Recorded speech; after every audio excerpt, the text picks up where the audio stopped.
Le mythe face au réel, l'incohérence de Moïse et de la mer Rouge. Le mythe de Moïse fendant les eaux n'est pas une simple épopée de libération. C'est un défi frontal jeté à la raison. L'histoire telle que narrée dans l'Exode est, sur le plan factuel, une collection d'impossibilités criantes qui nécessitent une suspension complète de l'incrédulité. Si l'on ose retirer le voile du miracle, le récit s'effondre en trois incohérences majeures, invitant à une dissection historique impitoyable. Avant de continuer, n'oubliez pas d'abonner pour plus de contenu. La faillite archéologique. Où sont les millions? Le récit biblique exige que nous acceptions le départ d'une population estimée à des millions d'individus poursuivis par la plus puissante armée du monde antique. Pourtant, les faits archéologiques sont d'une brutalité désarmante. Silence tombal. Il n'existe aucune preuve égyptienne de cet esclavage massif, de ces plaies dévastatrices, ni de la destruction d'une armée. Les vastes archives égyptiennes, si méticuleuses, sont muettes sur un événement qui aurait dû sonner le glas de l'Empire. Absence de traces.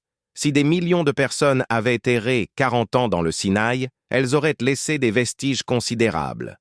Or, le désert ne livre aucune trace de ce peuple.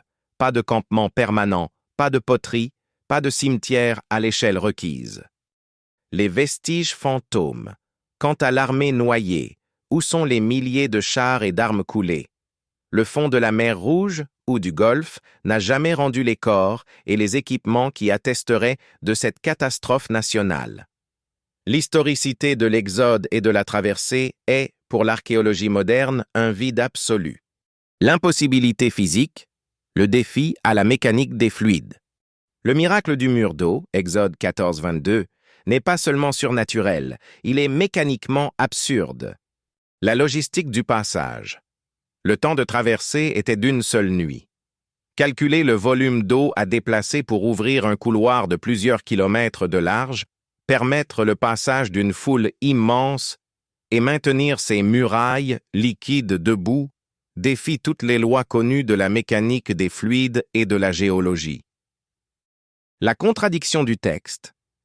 La Bible elle-même introduit une ambiguïté significative. Le texte hébreu parle du Yam Souf, le mer des roseaux, probablement un marécage ou un lac peu profond, et non de la profonde mer Rouge.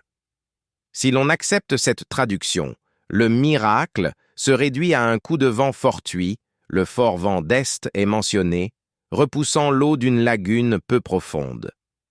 L'événement spectaculaire ne serait donc qu'une exagération théologique d'un phénomène naturel connu, où les chars égyptiens se sont moins noyés que simplement embourbés. La dualité narrative. Qui a vraiment fait le coup? Le récit lui-même présente des frictions internes qui trahissent une construction littéraire composite, remettant en cause la cohérence de l'action. Le duel bâton-vent. Le passage hésite entre deux agents causaux. Est-ce le geste puissant de Moïse et son bâton qui fendent miraculeusement l'eau, la version héroïque, ou est-ce YHWH qui repousse l'eau toute la nuit par un vent d'est, la version divine utilisant les éléments?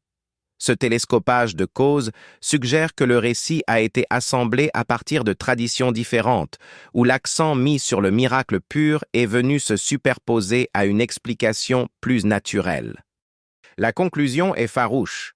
Le récit de la mer Rouge, s'il est lu comme un compte-rendu historique, est une incohérence monumentale. Il doit être soit rejeté comme un mythe fondateur postérieur, soit réinterprété comme un récit théologique puissant qui utilise la démesure pour signifier le salut divin face à l'oppression. Il ne s'agit pas d'une erreur factuelle, mais d'une victoire de la foi sur l'évidence. Débat. Le caractère invraisemblable du miracle de la mer Rouge lui confère-t-il une puissance spirituelle accrue, car il exige la foi, ou rend-il le texte biblique moins crédible dans son ensemble?